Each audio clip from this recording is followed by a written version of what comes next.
नमस्कार, आभार, अभिनंदन, स्वागत आप सभी का। हेलो मनी 9, मेरा सवाल है मैं हूं विपुल सिंह। और आज के बाजार की जो शुरुआत हुई थी तो ऐसा लग नहीं रहा था कि बाजार की रफ्तार इस तरीके से आगे बढ़ेगी। जी हाँ, बाजार की शुरुआत काफ़ी सुस्त तरीके से हुई और बहुत सीमित दायरे में कम से कम आधे घंटे के आसपास बाजार कामकाज करता हुआ दिखाई दे रहा था।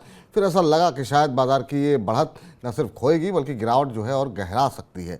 लेकिन धीरे और ख़ास तौर से अगर हम बात करें तो करीब 11 बजे के बाद से बाजार ने जो रफ्तार पकड़ी है वो अभी भी कायम है। आज बाजार जो शुरुआत हुई थी निफ्टी की वो 18,368 पे, और उसके बाद से जो दिन का निचला स्तर बना वो 18,333। तो एक बार लाल निशान में जाता हुआ निफ्टी दिखाई दिया। इस बीच जो है हमारे साथ अगले दर्शक जुड़ चुके हैं। नमस्कार सर। नमस्कार जी। नमस्कार सर, क्या शुभ नाम है आपका, कहाँ से बोल रहे हैं? आनंद शर्मा, मैं अमृतसर से बोल रहा हूँ। कहाँ से बोल रहे हैं सर? अमृतसर से। अमृतसर से। अच्छा, क्या शुभ नाम बताया आपने, एक बार फिर से बता दीजिए। आनंद शर्मा। आनंद शर्मा जी। आनंद जी बताइए सर, क्या प्रश्न पूछना चाह रहे हैं आप? मेरे पास लिबर्टी शूज के शेयर है। Liberty shoes? हाँ जी। अच्छा, किस रेट पर लिए हुए हैं लिबर्टी आपने? 125। 125? 325। 325? हाँ जी हाँ जी। अच्छा, और कैंपस कितने पे लिए हुए हैं? 572 पे। 575 कैंपस, दोनों में ही सर आपको अच्छा खासा। कब लिए हैं आपने ये? मैंने दिसंबर में लिया था। मैंने दिसंबर में लिए थे जब एकदम बहुत तेजी के साथ ये शेयर ऊपर जा रहे थे। हाँ जी। और क्या करना चाहिए मुझे? आप पूछते हैं सर, हमारे एक्सपर्ट्स वो आपको बताएंगे। बिल्कुल आपने पीक पर ही जाकर के लिया और वहीं से शेयर गिरना शुरू हुआ। 575 के आसपास आपने लिया, 600 के आसपास ये शेयर गया था और उसके बाद से तेजी के साथ नीचे आता हुआ दिखाई दिया। बीच में सर हमने देखा सारी फुटवेयर कंपनियों में काफ़ी अच्छी तेजी एक बनती हुई दिखाई दी थी और उसमें इनके शेयरों में भी रिकवरी आई, लेकिन इन्होंने तो इतने ऊपर के भाव पे ले रखे हैं। लिबर्टी तब भी जो है अगर हम देखें तो पास में है थोड़ा बहुत, लेकिन कैंपस में तो बहुत ज़्यादा दूरी है। 325 की ये खरीद है तो 100-125 रुपये का हालांकि नुकसान यहाँ पर भी ठीक ठाक इनको हो रहा है। क्या सलाह रहेगी सर? अब फिलहाल तो ये फंसे हुए हैं। ये भी हमने देखा कि 325 की खरीद है इनकी लिबर्टी और 400 तक ही गया शेयर और 400 के बाद से एक लगातार गिरावट पे था। देखिए, मुझे लग रहा है कि दोनों जो खरीदारी है उसमें थोड़ी महंगी खरीदारी जरूर होना चाहिए। कैंपस जो एक्टिववेयर है काफ़ी अच्छी कंपनी है। अगर कंपनी के लिहाज से देख लें, प्रीमियम सेगमेंट में एडिडास और रिबॉक को ये चैलेंज करते हैं, वहाँ पर इनके पीयर्स हैं वो तो। लेकिन वैल्यूएशन अगेन बहुत जो है एक्सुबरेंटली हाई है। अगर आप देख लें कैंपस के, और वहाँ पर इनका जो पी रेशियो है जो 100 के आसपास है, और 100 के आसपास का पी रेशियो, और लास्ट ईयर जो है जो 109 करोड़ कमाया था इन्होंने। अभी इनका जो है एलटीएम पे देखें, जो कि हम ट्रेलिंग 12 मंथ कहते हैं, टीटीएम जो है उसमें देखें तो 110 करोड़ है। इसका मतलब कि आपने कोई ग्रोथ नहीं की और आपको वैल्यूएशन मिल रहे हैं ग्रोथ पे, 100 पी पे मिल रहा है और आपका बराबर चल रहा है। लास्ट क्वार्टर क्या कर लेंगे बहुत ज़्यादा इसमें से नहीं हो सकता है, मार्च में मुझे नहीं लगता कि होगा।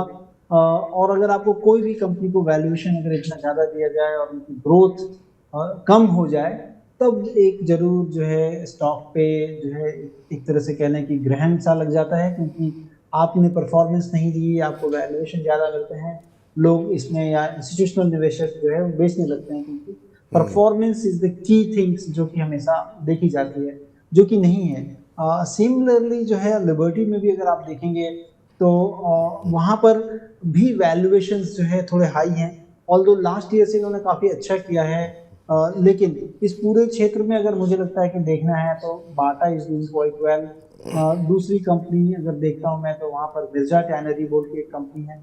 ये दो कंपनियों को थोड़ा देखा जा सकता है। अदरवाइज ये जो दो कंपनियां इनके पास हैं वो वैल्यूएशंस के लिहाज से कंफर्टेबल है। ठीक, तो वैल्यूएशन के लिहाज से कंफर्टेबल नहीं है सर, ये आपके लिए राय निकल करके आती हुई। वीणा जी हमारे साथ जुड़ी हैं और वीणा जी आती हैं कर्नाटक से। वीणा जी नमस्कार। नमस्ते जी। नमस्ते मैम, कैसी हैं आप? हम बहुत अच्छे हैं मैम। हाँ, आप कर्नाटक में कहाँ से बोल रही हैं? बेलगाम बोल के एक शहर है। हाँ बिल्कुल पता है, बिल्कुल। और क्या करती हैं आप? मैं फिलहाल हाउसवाइफ हूँ। चलिए, बहुत अच्छी बात है मैम। और ये बड़ी जिम्मेदारी होती है कि पूरे परिवार को संभालना और तमाम जिम्मेदारियों का सही तरीके से निर्वहन करना। और ये बताइए, मनी 9 के कार्यक्रम कैसे लग रहे हैं आपको और कर्नाटक में लोग देख रहे हैं इसे? हाँ शायद मैंने फिलहाल ही में देखा, कन्नड़ में भी आ रहा है ये। बिल्कुल, मुझे बिल्कुल। मालूम नहीं था, मैं खाली हिंदी का देख रही थी। अच्छा अच्छा, 7 भाषाओं में, इनसाइटफुल रहता है आपको। हाँ 7 लैंग्वेजेस में मैम हमारे सारे जो है कार्यक्रम जा रहे हैं। और हमारी अगर आपको कोई खबरें देखनी हो तो आप money9.com पे जो है वेबसाइट जो हमारी है उस पर आप विजिट करें। आपको 7 लैंग्वेजेस में जो है आपकी अपनी भाषा में तमाम न्यूज़ जो है आपके जेब से जुड़ी हुई वो आप देख सकती हैं www.money9.com पर। जी जी। ओके, फिलहाल मैं तो यूट्यूब से ही ज्यादा देखती रहती हूँ। यूट्यूब से ही ज्यादा कैसे लग रहे हैं कार्यक्रम आपको? हाँ, आपसे जब से जुड़ी हूँ थोड़ा मेरा इम्प्रूवमेंट हो गया है इन्वेस्टमेंट में। चलिए बहुत अच्छी बात है मैम। वो टिप्स के हिसाब से चलता था। जब से लास्ट ईयर LIC का IPO आने वाला था ना, तब से मैंने इन्वेस्टमेंट पे चालू किया था। Okay okay. फिलहाल लकीली मुझे नहीं लगा था LIC का शेयर, चलिए तो बच गई उसकी आप। वजह से पैसे बच गए थे, मार्केट में डाल दिए थे। नहीं नहीं, अच्छी बात है कि तो आप बच गई यहाँ पर, initial क्योंकि investment जिन लोगों को LIC के शेयर मिल गए थे वो आज तक परेशान है कि हाँ। LIC के शेयर क्यों मिल गए। जी क्या वही प्रश्न? तो। जी जी जी। तो अभी आपका शेयर मार्केट का अनुभव अच्छा लग रहा है, एक्सपीरियंस अच्छा चल रहा है, कैसा हाँ, चल रहा है? थोड़ा मुझे लग रहा है कि मैं थोड़ा बहुत इसमें समझ पा रही हूँ। बहुत अच्छी बात और है। जो कुछ भी फंडामेंटल टेक्निकल जो भी इश्यूज रहते हैं और जो भी इम्पोर्टेंट इश्यूज रहते हैं, आपके जैसे चैनल से भी मुझे ऐसे जानकारी मिलती है। जी, मैं जी। यूजुअली फॉलो करती हूँ, रेगुलरली फॉलो करती हूँ आपको। अरे मैम थैंक यू मैम, ऐसे ही आप कार्यक्रम देखते रहिए, बने रहिए, आप लोगों का प्यार बना रहे। हाँ, बताइए क्या क्वेश्चन क्या है मैम आज आपका? वही तो, मेरा टाटा स्टील में थोड़ा फंस गई हूँ, एक 14-15% का लॉस में हूँ। अच्छा शायद अच्छा। मैंने 120 के लगभग वो टाइम पे एंटर किया था। ओके जी जी।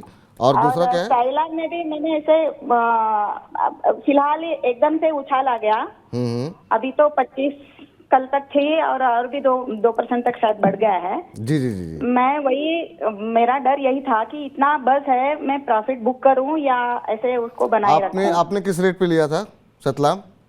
लगभग 1200 के रेट पे। 1200 के रेट पे लिया है, अच्छा खासा रिटर्न मिल रहा है। एक बार हम पूछ लेते हैं कि आपको प्रॉफिट क्या बुक कर लेना चाहिए, और टाटा स्टील पे भी राय ले लेते हैं, क्योंकि टाटा स्टील बहुत लंबे समय से बहुत एक रेंज में ही फंसा हुआ है।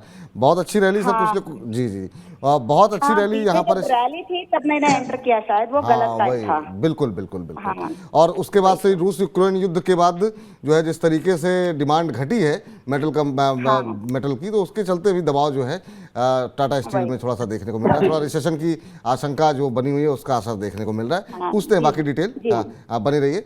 सर एक तो सतलाम इंडस्ट्रीज इन्होंने लिया हुआ 1200 पे, 1656 पे आ चुका है। अब ये जानना चाह रही हैं क्या मुझे प्रॉफिट बुक कर लेना चाहिए? अच्छी रैली यहाँ पर पिछले कुछ दिनों में बनी हुई है, क्या कोई ट्रेलिंग स्टॉप लॉस देंगे अगर होल्ड करना है तो, या फिर एक बार के लिए प्रॉफिट बुक कर लेना चाहिए?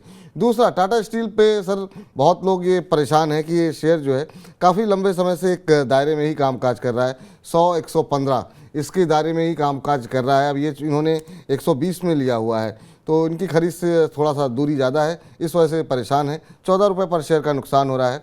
क्या सलाह रहेगी इन दोनों शेयरों पे? और पहला कौन सा स्टॉक बोला आपने? सर सतलाम करके कंपनी है, STYLAM, सतलाम इंडस्ट्री। अच्छा, Stylam ji, sorry, okay, Stylam industry. ये इन्होंने 1200 पे लिया हुआ है। ओके, हाँ, तो स्टाइलम है और दूसरा इनके पास है टाटा स्टील। जी जी जी, ये इन्होंने 1200 पे लिया हुआ है और 1656 का भाव है। तो स्टाइलम इंडस्ट्री के बारे में पहले बात करते हैं। तो स्टाइलम इंडस्ट्री के नतीजे काफ़ी अच्छे रहे हैं, और ये मार्च क्वार्टर जो इन्होंने पोस्ट किया है, मतलब 50% ग्रोथ इन नेट प्रॉफिट रही है। इनके जो ऑपरेटिंग प्रॉफिट मार्जिन जो कि सारी इंडस्ट्री में काफ़ी ख़राब रही है, इन्होंने लास्ट ईयर जितना थी मार्जिन सेम बरकरार रखा है, और टॉप लाइन में ग्रोथ अच्छी आई है। तो मुझे लगता है कि इसमें जो है अगर इनके पास है तो बने रहें। और स्टॉप लॉस के तौर पे 1530 मैं कहूँगा, सजेस्ट करूँगा कि अगर इसके नीचे ये बंद होता है तब आपको निकलने की सोचनी चाहिए। अदरवाइज रिजल्ट बहुत अच्छे हैं, बहुत महंगा भी शेयर नहीं है, और जिस तरह से ग्रोथ है, 50% का ग्रोथ है, 30 की पी पे अवेलेबल है स्टॉक, तो मुझे लगता है कि इस स्टॉक में और भी हेडरूम्स यहाँ इनको मिल सकते हैं। दूसरी बात रही टाटा स्टील की। देखिए, steel industry as a whole अगर देख लें तो 2021 में जो इनका परफॉर्मेंस रहा है उसी को इन्होंने 2023 में रिपीट किया है टाटा स्टील ने।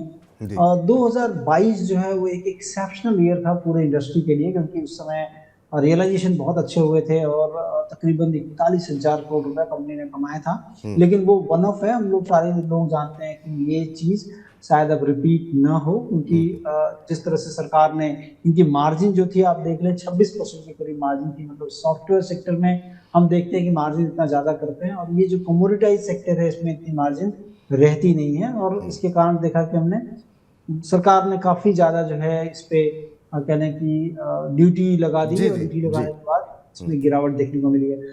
मैं कहूंगा कि आप होल्ड करें, क्योंकि डिमांड एज सच स्टील की आने वाले दिनों में रहने वाली है। डिविडेंड भी आपको मिलने वाला है, इसमें डिविडेंड पेइंग कंपनी है। तो आप होल्ड करें इसे, और मुझे लगता है कि आपके भाव आ जाएंगे, और आपने एक अच्छी स्टील कंपनी ली है। ऑल्दो अगर देखें रन रेट के लिहाज से तो मुझे लगता है कि जेएसडब्ल्यू स्टील ज्यादा तेज दौड़ती है, उसमें ज्यादा अच्छा बीटा है, बट ये भी ठीक है।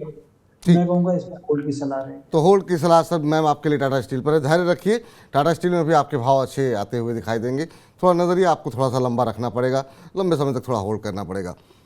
चलिए, इस बीच हमारे साथ अगले दर्शक जुड़ चुके हैं, और फोन लाइन पे हमारे साथ अगले दर्शक आदर्श जी जुड़े हुए हैं। आदर्श जी नमस्कार। नमस्कार सर, नमस्कार। कैसे हैं आदर्श जी आप? बस सर बढ़िया हैं। चलिए, तो आपके काम, आप जो भी काम करते हैं वो आदर्श को ध्यान में रख के करते हैं या फिर सामान्य रूप से करते हैं? नहीं सर, अपने नाम के अनुसार हम ध्यान रख के करते हैं। बहुत शानदार, ऐसे ही मतलब जो है आप जो है काम काज करते रहिए। आज बताइए कैसे याद किया, क्या प्रश्न है आपका? सर मैंने अदानी टोटल के 150 शेयर ले रखा है। अच्छा, किस रेट पे? और 150 150 नहीं, किस रेट पर? 796 पे। 796 पे लिए हुए हैं। और क्या सोचा हुआ है, कितने समय तक होल्ड कर दिया आपने? अभी की तेजी में लिया क्या, कल परसों में? हाँ सर, परसों लिया है। ये मतलब जो है, जी जी जी, मतलब तमाम जो एक्सपर्ट यहाँ पे आ रहे थे वो यही समझा रहे थे कि इस रफ्तार में मत खरीदिए। लेकिन ये है कि खतरों के खिलाड़ी बहुत सारे लोग हैं इस देश में, और 796 पे लिए। अच्छी बात यह कि गिरा नहीं वैसे जिस तरीके से ऊपर जा रहा था, लेकिन फिर भी थोड़ा सा इतना ज़्यादा रिस्क मत, और रिस्क ले रहे हैं तो फिर स्टॉप लॉस लगा के लीजिए ताकि आपका नुकसान जो है वो सीमित रहे। अब खैर ठीक है, आज हम देख रहे हैं करीब 3% टूटा हुआ है। आपको 20 रुपये पर शेयर के आसपास का नुकसान हो रहा है, 20-25 रुपये का। 796 पे आपने लिए हैं, 772 का भाव अभी देखने को मिल रहा है। संतोष जी, आपसे जानना चाहेंगे इन्हें क्या करना चाहिए? वैसे मुझे लगता है इन्होंने ट्रेडिंग के लिहाज से लिए होंगे। आदर्श क्या सोच के लिया था, कितने समय के लिए होल्ड करेंगे? सर मैंने ट्रेडिंग के ही लिहाज से लिया था। मैंने ये सोचा था कि 9.5 और 1,000 के आसपास जाएगा तो निकाल दूंगा। नहीं, तो ये तो आपने सोचा था कि 1,000 रुपये तक जाएगा निकाल देंगे। कितना नीचे जाने पे निकालेंगे ये सोचा था? स्टॉप लॉस क्या लगाना चाहिए हमेशा जब भी? नहीं, तो जब भी आप जब भी आप कोई अगर ट्रेड कर रहे हैं, शॉर्ट टर्म कर रहे हैं, इंट्राडे कर रहे हैं, तो एक ये निश्चित कर लीजिए कि अगर हम इतने मुनाफे पे निकलेंगे तो कितने नुकसान पे निकल सकते हैं, वरना फिर आपका नुकसान जो है वो बढ़ सकता है कई बार, खासतौर से अगर शेयर में लगातार सर्किट लग रहे हो। संतोष जी, आपकी राय? अदानी टोटल गैस जो इन्होंने लिया है, मुझे लग रहा है कि देखिए इसमें सबसे पहली चीज, जब कभी भी आप चीज खरीदें आप इस चीज को जान लें कि आपने क्या लिया है, आपके पास क्या चीज है। अब ये कंपनी 155 के पीक पे चल रही है, और इनके रिजल्ट को देखेंगे तो लास्ट ईयर 509 करोड़ और इस साल 2023 में 546 करोड़ है। मतलब ग्रोथ एकदम नहीं है आपका, मतलब 7-8% की ग्रोथ है इसमें आई है। और हम इनको वैल्यूएशन दे रहे हैं 155 का। अगर आप देख लें कि अडानी की जो सबसे अच्छा जो रिजल्ट आया अडानी एंटरप्राइज में आया, अब ह्यूज जंप आया देखने को मिला है। रिजल्ट मतलब उन्होंने थोड़ा जस्टिफाई किया है अपने प्राइस को, और हमने देखा कि इसमें प्राइस में भी काफी अच्छा उछाल आया। अब अगर आप परफॉर्मेंस नहीं करेंगे तो शेयर मार्केट का एक नियम है, परफॉर्म और पेरिश। तो ऐसी कंपनियां जो परफॉर्म नहीं करती हैं उनको वैल्यूएशन ज्यादा मिला हुआ है, तो वहां पर आपको दिक्कत होगी। तो पहली चीज, कंपनी को देखें क्या चीज लिया है और कैसी ग्रोथ रही है उनकी। तो मैं कहूँगा कि किसी भी उछाल में इनको इससे निकलना चाहिए। अडानी की जो कंपनियां जहां पर की वैल्यूएशन थोड़ा कंफर्ट है, उसमें मुझे लगता है Adani port is one, the other one is the Ambuja cement जो उन्होंने हाल ही फिलहाल एक्वायर किया था, और तीसरी जो है अडानी वल्मर बोर्ड की कंपनी है। वहां पर जहां पर थोड़ा जस्टिफाई लगता है कि वैल्यूएशन है, तो गिरे हुए भाव में वहां पर निवेश कर लें। अडानी टोटल गैस में मुझे लगता है कि अभी तक फंडामेंटल्स उतने पिकअप नहीं हुए जितना इनको वैल्यूएशन दिए जा रहे हैं। तो आप निर्णय कर लीजिए सर कि फंडामेंटली जो है, चीज़ें नहीं दिखाई दे रही हैं, लेकिन जिस तरह की वॉलेटिलिटी है, हो सकता है आपका भाव मिल जाए, हो सकता है ना मिले, तो इस पर कहना जो है काफ़ी मुश्किल है। क्योंकि ये शेयर, जैसा कि कल परसों में गौरांग जी थे, तो उनका कहना था कि इस तरह की कंपनी को जज कैसे करेंगे, क्योंकि कंपनी फंडामेंटल्स पे नहीं, खबरों पे चल रही है। तो कभी अपर सर्किट, कभी लोअर सर्किट, तो ऐसी कंपनियों में आप अपने हिसाब से निर्णय ले लीजिए जो आपको सही लगे। संतोष जी ने अपनी राय दे दी है। चलिए अब जरा बजिंग स्टॉक्स पर नजर डालते हैं, क्योंकि चाहे जैसा माहौल हो, बाजार तेज हो या धीमा, कुछ शेयर ऐसे होते हैं जो अपनी रफ्तार से चलते हैं और उनके पीछे कुछ कारण होते हैं। तो उन कारणों को लेकर के और उनकी रफ्तार को पकड़ने की कोशिश हम करते हैं कि क्या वहाँ पर अभी भी तेज़ी की उम्मीद है या फिर और गिरावट आ सकती है। लेके आइए जरा, सबसे पहले मेडिप्लस के नतीजे आए हैं और बहुत शानदार नतीजे देखने को मिले हैं। मेडिप्लस का मुनाफा जो है चौथी तिमाही का वो दोगुना हुआ है और बढ़ करके 26.58 करोड़ रुपए हुआ। इवन इनके जो पीयर्स कंपनीज़ हैं, चाहे वो सिप्ला हो या बाकी कंपनी, वहाँ पर भी हम देख रहे हैं काफ़ी अच्छे रिजल्ट्स जो है वो देखने को मिले हैं। तो मेडिप्लस के रिटेल कारोबार में भी आए हम देख रहे हैं कि 29% से ज़्यादा बढ़ी है और ये 1241 करोड़ रुपए के आसपास रही है। और जिस तरह के नतीजे उम्मीद से बेहतर रहे हैं, उसके चलते हमने देखा शेयर में करीब 11% तक का उछाल देखने को एक समय मिल रहा था। अभी जरा एक नज़र डालते हैं कि अभी क्या स्थिति देखने को मिल रही है मेडिप्लस में। तो यहाँ पर भी अगर हम देखें तो मजबूती अभी भी शानदार देखने को मिल रही है। सर, क्या कुछ सलाह रहेगी अगर आप से जानना चाहेंगे इन लेवल्स पे क्या करना चाहिए? नतीजे काफ़ी अच्छे रहे, अब 19% से ज़्यादा की तेज़ी है सर, ऑलमोस्ट अपर फ्रीज के पास पहुंच चुका है। 823 824 का स्तर अब देखने को मिल रहा है। शानदार तेज़ी और धीरे धीरे करके, तो अगर जिन लोगों ने पोजीशन सुबह से बनानी शुरू की होगी तो सबको एक मौका मिला है, क्या एक बार के लिए प्रॉफिट बुक कर लें। हाँ, हमने देखा कि दिन में 2 बार यहाँ पे अपर सर्किट भी यहाँ पर लगता हुआ दिखाई दिया है। क्या सलाह रहेगी सर आपकी? जिन लोगों ने इंट्राडे में लिया है उनको प्रॉफिट बुक करना चाहिए क्या? जो लोग अभी भी खरीदारी की सोच रहे हैं, इस कार्यक्रम को देख रहे हैं, उनसे इन्होंने खबर नहीं देखी है कि नतीजे कैसे रहे, उनके लिए कोई अपॉर्चुनिटी बचती है क्या इस रैली के बाद? देखिए, नतीजों के तौर से तो सरप्राइज किया है कंपनी ने, क्योंकि रेवेन्यू टर्म्स में देख लें, एबिटा टर्म्स में देख लें, नेट प्रॉफिट में काफ़ी अच्छी बढ़ोतरी लास्ट क्वार्टर से, लास्ट ईयर से हुई है। तो एक रिकवरी डेफिनेटली दिखी है इनके कामकाजी मुनाफे में। लेकिन अगेन हम क्या वैल्यू दे रहे हैं और किस स्टॉक को दे रहे हैं और उनकी इफिशियंसी लेवल कैसी रही है। तो अगर इन सारी चीज़ों पर आप नज़र डालेंगे, जैसे रिटर्न ऑन इक्विटी कैसी है, रिटर्न ऑन इक्विटी 3.5% के करीब है, जो कि बहुत, मतलब हमारे इन्वेस्टेबल होराइजन में ही नहीं आता है कि 3.5% के रिटर्न ऑन इक्विटी वाले शेयर पे आप निवेश करें। और रिटर्न ऑन कैपिटल एम्प्लॉयड भी काफ़ी ही नगण्य है, मतलब आप समझे 5.63 है। तो ऐसी कंपनी जहां पर कि return on equity, return on capital employed नहीं अच्छा है, वहां पर निवेश करना जोखिम भरा हो सकता है। दूसरी चीज वैल्यूएशन देखेंगे, ईवी एबिटा लेवल देख लें 33 के ऊपर मिल रहा है कंपनी का, और पी रेशियो देख लें 200 के आसपास है। तो हम ऐसी कंपनी में डेफिनेटली इनके कैचअप जो हुआ है उसमें हो सकता है कि प्राइस बढ़ जाए। तो इस बढ़े हुए प्राइस में मेरी सलाह होगी कि आपके पास अगर शेयर है थोड़ा वेट कर लें। ये मोमेंटम जो कि रिपोर्ट आई है इनकी फाइनेंशियल, उस पे थोड़ा और राइड आप कर सकते हो। लेकिन जो शेयर इतना महंगा हो वहां पर बहुत ज्यादा प्रॉफिट कमाना मुश्किल होगा। तो मुझे लगता है कि उछाल में निकलने की ही सलाह दूंगा। तो अगर आपके पास है तो उछाल में निकलने की सलाह है, क्योंकि कंपनी के नतीजे जरूर बेशक अच्छे हैं, लेकिन संतोष जी का मानना है वैल्यूएशन उससे ज़्यादा महंगी है। तो यहाँ पर कोई भी मौका मिले तो आप निकल जाइए अगर आपके पास से शेयर है तो। चलिए हिसाब इंडिया पे भी ज़रा नज़र डालते हैं और यहाँ पर भी काफ़ी अच्छी तेज़ी जो है हिसाब इंडिया में देखने को मिल रही है। करीब 8% के आसपास का की तेज़ी आज बनी हुई है। चौथी तिमाही का मुनाफा यहाँ पर भी हमने देखा 96-97% का इजाफा यहाँ पर देखने को मिला है और ये बढ़कर करीब 42 करोड़ रुपए के आसपास रहा। इबट्टा में हम देख रहे हैं काफ़ी अच्छा इंप्रूवमेंट देखने को मिला है, जो कि करीब 89% बढ़ा है और ये बढ़ करके रहा है 59.572 करोड़ रुपए। और कंपनी की आय में करीब 14% का इजाफा देखने को मिला, 301-302 करोड़ के आसपास कंपनी की आय रही है। तो ये काफ़ी महत्वपूर्ण इसलिए क्योंकि एबिटा लेवल पे काफ़ी जो अच्छा इंप्रूवमेंट देखने को मिला है, उसके चलते हम देख रहे हैं कि शेयर में अब 8% से ज़्यादा की तेज़ी देखने को मिल रही है। 293 रुपये ऊपर 3945-3946 का स्तर। हिसाब इंडिया सर, यहाँ पे फंडामेंटल्स कैसे लग रहे हैं आपको, और ख़ासतौर से आज की रैली के बाद आपका क्या व्यू है?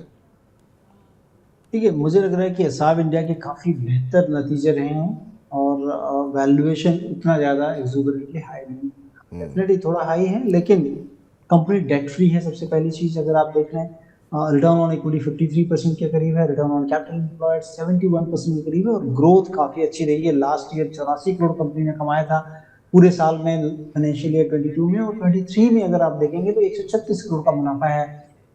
इसी तरह से रेवेन्यू ग्रोथ है और आप कह लें कि मार्जिन में काफ़ी अच्छी सुधार हुई है। लास्ट ईयर 13% EBITDA मार्जिन थी जो कि बढ़कर 17% के आसपास आ चुकी है। तो कंपनी में चौतरफा जो है वो दिख रहा है कि इसमें ग्रोथ दिख रहे हैं। दूसरी चीज़, कंपनी का जो करंट वर्क इन प्रोग्रेस जिसे हम कहते हैं कि CWIP, मतलब फ्यूचर एसेट में पैसे डाल लिए, 20 करोड़ रुपए कंपनी ने निवेश किया है, निवेश कर रही है उसको। तो मुझे लग रहा है कि कंपनी के स्टॉक में जिस तरह की तेजी दिख रही है, आने वाले दिनों में और भी तेजी हो सकती है। वेल्डिंग करती है कंपनी, वेल्डिंग कारोबार में है, फॉरेन की कंपनी है। मुझे लगता है कि ये स्टॉक आपको डेफिनेटली देखना चाहिए जहां पर कि आपको अच्छा गेन हो सकता है। चलिए, तो यहाँ पर और अच्छा गेन हो सकता है आज की रैली के बावजूद, ये मानना है संतोष जी का। अच्छे नतीजे रहे हैं, वैल्यूएशन भी आकर्षक दिखाई दे रही है, थोड़ी महंगी है पर इतनी महंगी नहीं है। एक और दो कंपनियां हमने देखी जहाँ पर शानदार नतीजे रहे, नतीजों के बाद शेयर में अच्छी तेज़ी देखने को मिली, लेकिन नतीजे एक जगह और रहे हैं। लेकिन उसके बाद हमने देखा कि एक अच्छी खासी बड़ी गिरावट देखने को मिल रही है। पेज इंडस्ट्रीज़ जरा यहाँ पर लेकर के आइए। पेज इंडस्ट्रीज़ के नतीजों पर अगर देखें तो कंपनी का जो मुनाफा है वो करीब 59% के आसपास गिरा है और ये सिर्फ 190.52 करोड़ रुपए रह गया है। इसके अलावा कंपनी की अगर हम आय की बात करें, यहाँ पर भी 13% के आसपास की गिरावट देखने को मिली है। ये 969.09 करोड़ रुपए रही है और ख़राब नतीजों से हमने देखा कि एक समय ये शेयर 15% तक लुढ़क चुका था। अभी की बात करें तो अब थोड़ा बहुत निचले स्तरों से तो रिकवरी आई है, लेकिन अभी भी अगर हम देखें तो यहाँ पे करीब 9.5% के आसपास की गिरावट देखने को मिल रही है। हालांकि मैनेजमेंट की तरफ से कहा गया है कि ये एक तरीके से एक्सेप्शनल जो है, एक तरीके से एकमात्र ऐसा क्वार्टर है जहाँ पर ये कंपनी को नुकसान हुआ है। अगले तिमाही से चीज़ें बेहतर होंगी। क्या सलाह रहेगी सर? पेज इंडस्ट्रीज़, जॉकी और तमाम बड़े ब्रांड्स जो है इस कंपनी के हैं और अभी हम देख रहे हैं कि ये जो गिरावट है, क्या इसमें कुछ अपॉर्चुनिटी दिखाई दे रही है या आपको लग रहा है कि अभी जो है जो रफ्तार है कंपनी की वो गड़बड़ा गई है, अभी थोड़ी दूरी रखनी चाहिए? नहीं, मुझे लग रहा है कि आपको देखना चाहिए। ये स्टॉक थोड़ा सा महंगा जरूर है, लेकिन अपने हिस्टोरिकल पी अगर हम देख लें, 10 साल के हिस्टोरिकल पी अगर पे आपको अभी जैसे 80 के पास दिख रहा है, तो यही घट कर 60 के आसपास आ जाता है, तो आई थिंक वो एक अच्छा लेवल होगा। और प्राइस के लिहाज से अगर मैं देखता हूँ तो तकरीबन जो है आप कह रहे हैं कि 30,000 के आसपास अगर आपको मिल जाता है, आपको सोचना चाहिए, क्योंकि एक अच्छी कंपनी है और अच्छे वैल्यूएशंस पे आपको मिलेगी। और जहाँ तक नतीजों की बात रही है, पूरे कहने की साल की अगर बात करें, 571 करोड़ की कमाई कंपनी ने की है। लास्ट ईयर 537 करोड़ रुपए कंपनी ने कमाया था।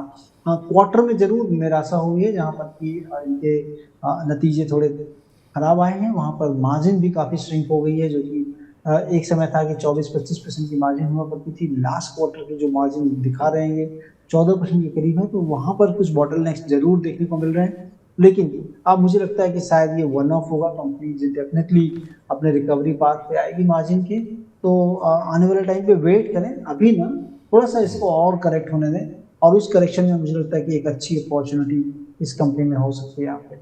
ठीक, अगली कंपनी जो है वो स्क्रीन पर लेकर के आई है और वो है प्राज इंडस्ट्रीज़। प्राज इंडस्ट्रीज़ में सर काफ़ी दिनों बाद हमने देखा कि एक तेज़ी देखने को मिल रही है। चौथी तिमाही में जो है जो उम्मीद से बेहतर नतीजे रहे हैं और उसके चलते यहाँ पर एक तेज़ी यहाँ पर देखने को मिल रही है। हालांकि अगर ओवरऑल देखें तो काफ़ी अंडर परफॉर्मेंस यहाँ पर देखने को मिली है इस कंपनी की तरफ से। एक महीने में करीब 6% के आसपास की रही है। पिछले 6 महीने की बात करें तो 3.25% गिरा है। इस पूरे साल में सिर्फ 4% के आसपास का रिटर्न दिया है। कैसे देख रहे हैं आप प्राज इंडस्ट्रीज़ को? एक बहुत दायरे में है, आज मोमेंटम बना हुआ है नतीजों के चलते, और अभी के मौजूदा स्तरों में कोई सलाह रहेगी इस पर?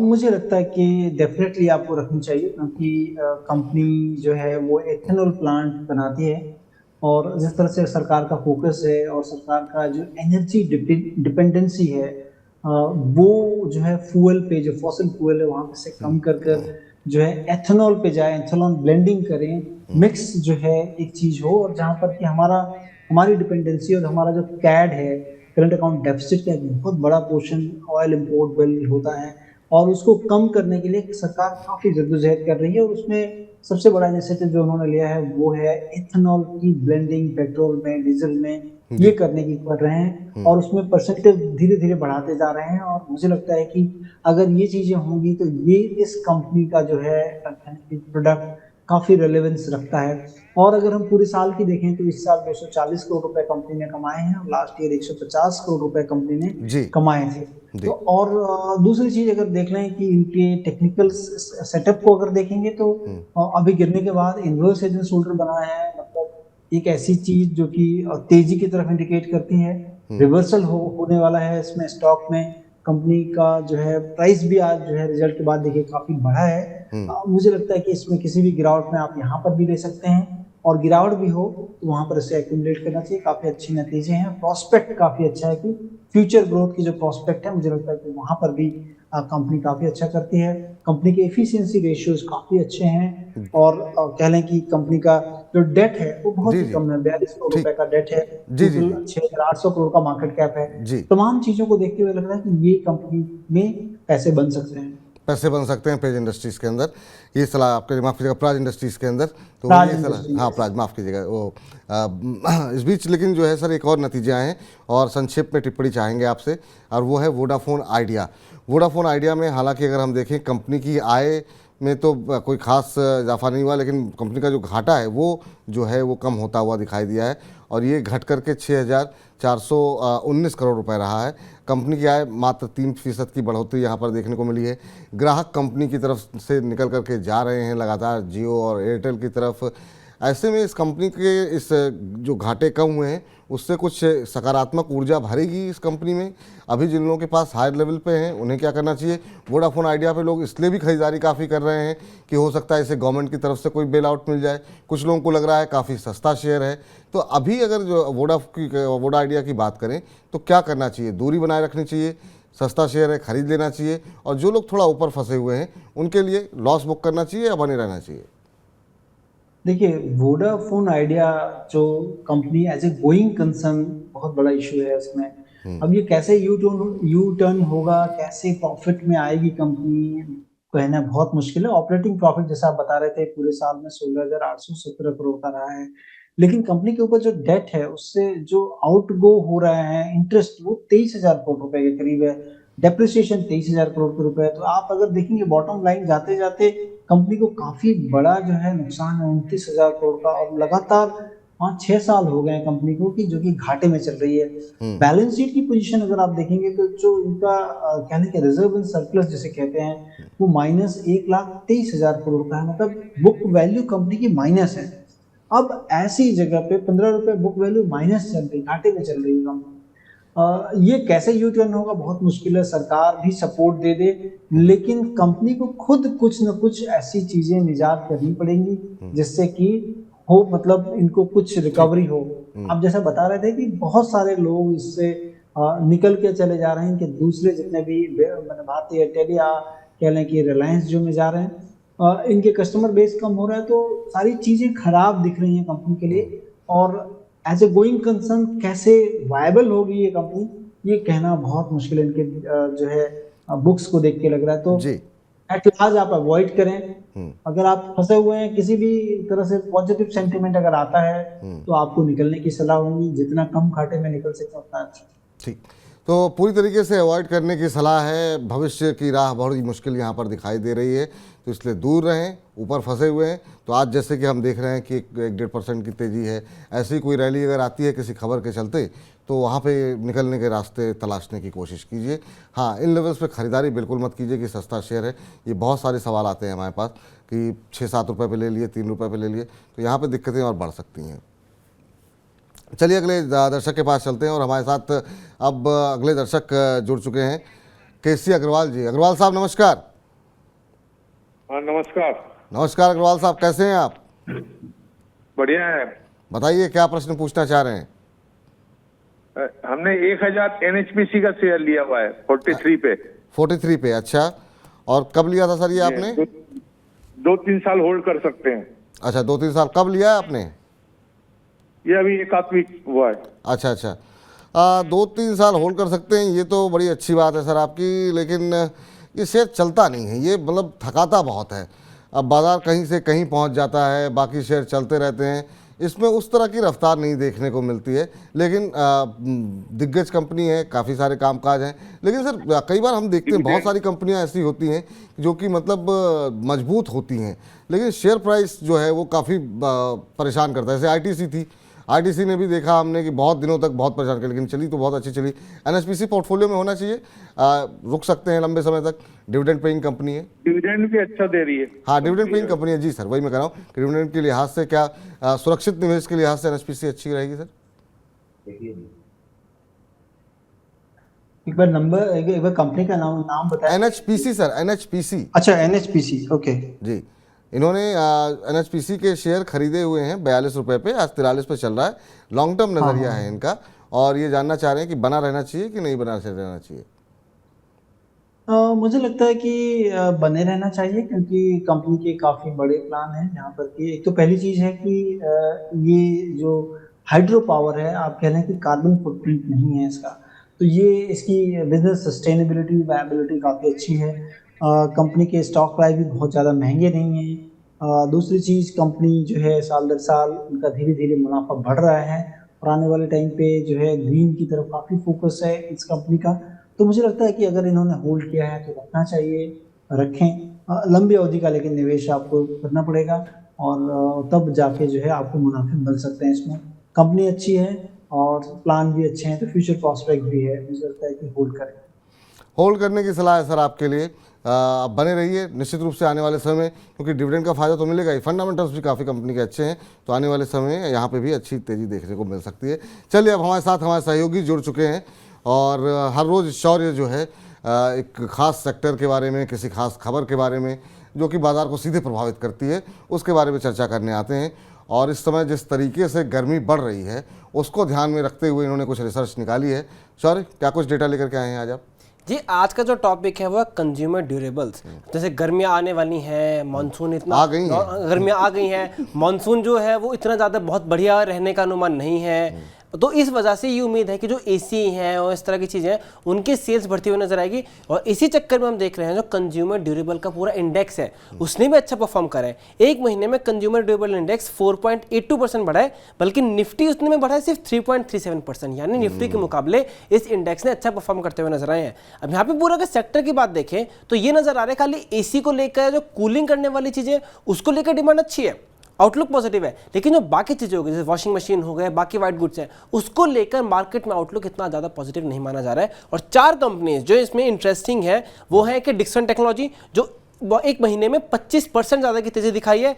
दूसरी उसके अलावा एम्बर एंटरप्राइज, उसमें भी अच्छी खासी तेज़ी देखने को मिली है। साथ ही साथ वर्लपूल और हेवल्स में भी एक अच्छा नज़र आ रहा है। अब अगर डिक्सन टेक्नोलॉजी की बात करें तो उसमें जो है नतीजे अच्छे निकल के आए, लेकिन वहाँ भी ये बताया गया था डिक्सन टेक्नोलॉजी कॉन्ट्रैक्ट मैन्युफैक्चरिंग है, ये कंपनियों के सामान बनाती है, लेकिन इसमें कहा है कि वाइट गुड्स की डिमांड अच्छी नहीं रहने वाली, बाकी सेगमेंट्स में अच्छी डिमांड की उम्मीद है, जिस वजह से इसके टारगेट प्राइस देते और इस कंपनी से भी दूर रह सकते हैं, क्योंकि मोस्टली के टारगेट्स अचीव हो गए हैं, एक महीने बहुत ज़्यादा बढ़ गए हैं। अभी कौन से कंपनी में खरीदारी करें, कुछ मतलब ब्रोकरेज हाउसेस क्या कुछ कह रहे हैं कि क्या यहाँ पे खरीदारी करनी चाहिए या फिर अभी दूर रहना चाहिए? जी, जो कंपनियों में खरीदारी कर सकते हैं वो है, पहली है वर्लपूल। वर्लपूल में भी जितने टारगेट्स दिए हैं उतने अचीव नहीं हुए हैं, और वर्लपूल में भी जो वजह माने जा रही है वो पहली वजह है कि आपको कॉस्ट कम हो रही है, वो सेगमेंट में प्रीमियमाइजेशन करते हुए नजर आ रहे हैं, और साथ ही साथ उनका जो होम किचन अप्लायंसेस है एली का, उसमें अच्छी ग्रोथ की उम्मीद है, जिस वजह से वर्लपूल को जो आईसीआईसी डायरेक्ट है उसने 2430 का टारगेट दिया है, नहीं सॉरी ये एक्चुअली उसका नहीं, एम्बर का टारगेट है। वर्लपूल को भी अच्छे खासे टारगेट्स मिलते हुए नजर आए हैं। इसको आईसीआईसी ने दिया है 1600 का टारगेट, और ये सिक्योरिटीज ने 1690 का टारगेट दिया है। शेयर प्राइस अभी इससे नीचे है, तो वहां पे खरीदारी की उम्मीद है। साथ ही साथ एम्बर एंटरप्राइजेज जो है वो इसी के लिए कंपोनेंट्स बनाती है, और उसमें भी अच्छे खासे टारगेट नजर आए हैं, क्योंकि आईसीआईसी डायरेक्ट ने कहा है कि इस साल एसी की डिमांड 16% से बढ़ती हुई नजर आ सकती है। अभी तो डिमांड है, साथ ही साथ रियल एस्टेट सेक्टर इंप्रूव हो रहा है, अर्बनाइजेशन हो रहा है, तो वो इसी के लिए फंडामेंटल लेवल पे इंप्रूव है, जहां पे खरीदारी की राय दी गई है। और अभी जो है शेयर 1290 के आसपास चल रहा है, और ब्रोकरेजेस ने उसमें एक अच्छी खासी टारगेट्स दिए हैं। तीसरी कंपनी है हेवल्स, हेवल्स में भी खरीदारी के मौके नजर आ रहे हैं, क्योंकि अर्बनाइजेशन हो रहा है, वो सब है, और हेवल्स एक दिग्गज कंपनी है अपने शेयर की। तो यहाँ पर हेवल्स, वर्लपूल, के ऊपर काफ़ी ज़्यादा जो है ब्रोकरेज हाउसेज बुलिश दिखाई दे रहे हैं। जरा पूछते हैं सर, आप कैसे देख रहे हैं कंज्यूमर ड्यूरेबल सेक्टर को? और पिछले 2-3 दिन के अंदर हम देख रहे हैं काफ़ी अच्छी रिकवरी यहाँ पर आती हुई दिखाई दे रही है। आज भी हम देख रहे हैं कि मजबूती के साथ ये पूरा इंडेक्स कामकाज कर रहा है। आपके पसंदीदा शेयर कौन से होंगे सर कंज्यूमर ड्यूरेबल में? ये जो 3 शेयर पे ब्रोकरेज हाउसेज की रिपोर्ट है, इनसे आप सहमत हैं या कुछ अलग शेयर आप रिकमेंड करना चाहेंगे? देखिए, मुझे लगता है कि थोड़ा सा डिफरेंस है, कुछ चीज़ें ओवरलैप कर रही हैं। डिक्सन ने बहुत अच्छे नतीजे दिए, अंबर ने काफ़ी अच्छे नतीजे दिए और आने वाले टाइम पे ये ग्रोथ भी करेंगे, ऑल्दो इनका मार्जिन काफ़ी कम है क्योंकि एक कॉन्ट्रैक्ट मैन्युफैक्चरिंग की तरह काम करते हैं। तो ये 2 कंपनियां ठीक हैं। वर्लपूल में थोड़ा सा मुझे जो है शंका है वहाँ पर किस तरह से परफॉर्मेंस, क्योंकि बहुत पैथेटिक रहे हैं परफॉर्मेंस लास्ट ईयर। हैवेल्स में ठीक है, हमारे पोर्टफोलियो में है हैवेल्स। और हैवेल्स एक बेलवेदर कंपनी, जैसा कि आपके एनालिस्ट बता रहे थे कि काफ़ी बड़ी कंपनी है। हैवेल्स का जो एक्विजिशन था लॉयड बोल के, लॉयड इलेक्ट्रिक था, लॉयड का एसी है, वो काफ़ी अच्छा नहीं कर पा रहा अभी, तो इन दिनों थोड़ा सा वहाँ से इनको दिक्कत है। अदरवाइज जो फास्ट मूविंग इलेक्ट्रिकल गुड्स है उसमें काफ़ी अच्छी कंपनी है, वो मैं देख रहा हूँ। और दूसरी अगर एसी की कंपनी देखें, डायरेक्ट एसी, तो ब्लू स्टार ने काफ़ी अच्छा किया है। मुझे लगता है कि अगर कहीं घटे तो ब्लू स्टार देखना चाहिए। दूसरी एक कंपनी है, अगर आप एफएमसीजी जो कंज्यूमर एनएससी पे जो इंडाइसेस है उसमें जो बढ़िया कंपनी मुझे लग रही है वो है टाइटन। टाइटन कंपनी जो है इवन आज के दिन भी अगर उनके रिजल्ट्स को देख रहे हैं, मार्केट में जो पेनिट्रेशन है वो देख लें, और उनके जो वर्टिकल्स हैं, जिस वर्टिकल्स पे काम कर रहा है, मतलब कंपनी लेफ्ट राइट सेंटर सारा चीज कर रही है, जिसके कारण कि इनके नंबर्स में दिख रहे हैं। तो टाइटन जो है वो मेरी सबसे पहली पसंद होगा अगर पैकिंग ऑर्डर लगाते हैं। फिर मैं कहूँगा ब्लू स्टार है, हैवेल्स है, फिर डिक्सन है, अंबर है, इस तरह से मेरा ये पैकिंग ऑर्डर है। ये कंपनियां मुझे इस स्पेस में अच्छी लगती हैं। चलिए, तो सबसे पसंदीदा जो कंपनी है वो है टाइटन, इसके अलावा ब्लू स्टार, हैवेल्स, यहाँ पर भी आप नज़र बना सकते हैं। कंज्यूमर ड्यूरेबल, गर्मी बढ़ रही है तो निश्चित रूप से अभी थोड़ी जैसे मोमेंटम बना हुआ है, ये थोड़ा सा और बनता हुआ दिखाई दे सकता है। शुक्रिया शौर्य आज का सेक्टर ऑफ द डे बताने के लिए और बताने के लिए कि यहाँ पर कहाँ पर मौके दिखाई दे रहे हैं। बहुत बहुत शुक्रिया आज की चर्चा में शामिल होने के लिए। चलिए सर, अब आखिरी के जो 2 शेयर आपके हैं पसंदीदा, जिसके लिए हमारे तमाम दर्शक वेट कर रहे होंगे कि जहाँ पर आने वाले समय में एक अच्छी तेज़ी की उम्मीद आप कर रहे हैं, वो कौन से शेयर हैं सर? देखिए, मुझे लगता है कि कोरोमंडल इंटरनेशनल है, इस शेयर को देखा जा सकता है। मौजूदा जो स्तर है 930-35 के आसपास जो चल रहा है, यहाँ पर एक तेजी हो सकती है और इस घटे में लें। हमेशा मैं कहता हूँ कि कभी भी करेक्शन हो, वेट फॉर द करेक्शन और वहाँ पर एंटर करें। 880 तक जो है धीरे धीरे लें इसको। मुझे लगता है कि 1050 तक इस स्टॉक में जाने की क्षमता होगी। कंपनी के अगर देखें रन रेट का काफ़ी अच्छा है, प्रॉफिटेबिलिटी अगर देख लें तो काफ़ी अच्छी है। 1500 करोड़ लास्ट ईयर था, इस बार 2000 करोड़ रुपए कंपनी ने कमाए हैं। मुझे लगता है कि और एक अच्छा घराना है साउथ की जो है, काफ़ी अच्छी कंपनी है, इसमें आपको निवेश करना चाहिए। और जो दूसरी कंपनी है वो आईटीडी सीमेंटेशन बोर्ड की कंपनी है। कंपनी के पास जो है इंफ्रास्ट्रक्चर के बहुत अच्छे ऑर्डर हैं इन दिनों सरकार की तरफ से, और 20,000 करोड़ के ऊपर का जो है इसमें ऑर्डर बुक है। ये भी इस मौजूदा स्तर पर न लें, क्योंकि इसके रिजल्ट आए हैं, काफ़ी अच्छे रिजल्ट थे, बढ़ा हुआ है। अगर घटता है 135 रुपए के आसपास तक आपको मिले, धीरे धीरे आप निवेश करें उसमें। मुझे लगता है कि 175 रुपए तक के टारगेट इसमें हो सकते हैं। तो इंफ्रास्ट्रक्चर से एक है और एक रूरल सेगमेंट से है, ये 2 कंपनियां जो है आज आपके दर्शकों के लिए। चलिए, बहुत महत्वपूर्ण है सर, जरा फटाफट एक बार फिर से दिखा दीजिए। इन 2 कंपनियों पे खरीदारी की सलाह है, जहां पर कि आपको आने वाले समय में एक अच्छी रैली देखने को मिल सकती है। चाहे तो थोड़ी सी गिरावट यहाँ पर आ जाए, उसके बाद भी आप खरीद सकते हैं यहाँ पर। तो कोरोमंडल इंटरनेशनल पे 1050 रुपये के लक्ष्य के साथ खरीदें। एक स्टॉप लॉस 880 का दिया गया है। 930 के आसपास ये शेयर 932 के आसपास अभी ट्रेड करता हुआ। इसके अलावा जो है खरीदारी आप कर सकते हैं आईटीडी सीमेंटेशन लिमिटेड के ऊपर, जहाँ की हम देख रहे हैं 149 के आसपास शेयर चल रहा है, लेकिन मानना ये है कि थोड़ी सी और गिरावट आ जाए उसके बाद आप खरीदिए। तो नज़र बना करके रखिए, 175 रुपये तक के लक्ष्य यहाँ पर देखने को मिल सकते हैं। हाँ, एक स्टॉप लॉस आपको लगाना होगा 135 रुपये का। सर, समय कैसे बीता पता नहीं चला, कोई डिस्क्लोजर आपकी तरफ से?